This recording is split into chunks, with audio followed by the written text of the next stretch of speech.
5টি বিশ্বকাপ সাদা কালো ফুটবলের যুগে রাজত্ব করে যাওয়ার ইতিহাস, যার শেষটি 2002 সালে।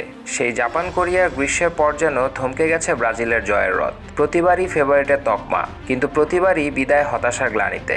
এরপর কত ফুটবলার এসেছে, কতজন স্টার হয়ে ফুটবল মাঠ কাঁপিয়েছে, কিন্তু বিশ্বকাপের আর দেখা পায়নি ব্রাজিল। শেষ বিশ্বকাপে কোয়ার্টার ফাইনালে হেরে বিদায় নেয় তারা। এরপরে 14 ম্যাচে হেরেছে 5টিতে।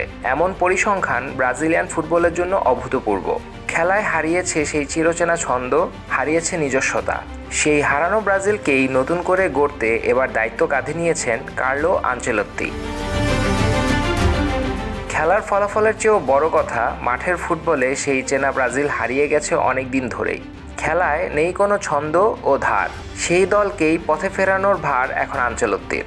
প্রথমবার কোনো জাতীয় দলের দায়িত্ব নিলেন এই 65 বছর বয়সী কোচ। ব্রাজিলকে তিনি ফেরাতে চান আবারও শীর্ষস্থানে। তারই হাত ধরে জাতীয় দলে ফিরলেন ক্যাসিমিরো, রিচার্লিসন ও অ্যান্তনি। তবে জায়গা হয়নি নেইমার জুনিয়রের। বাদ পড়েছেন রদ্রিগো।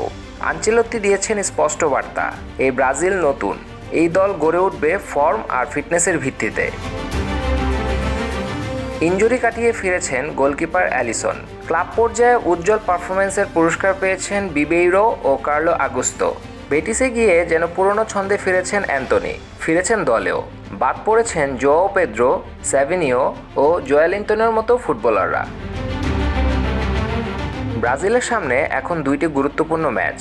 6 জুন ইকুয়েডরের মুখোমুখি হবে তারা। এরপর 11 জুন ঘরের মাঠে প্রতিপক্ষ প্যারাগুয়ে। বিশ্বকাপ বাছাইয়ে বর্তমানে 4র্থ স্থানে আছে তারা 21 পয়েন্ট নিয়ে।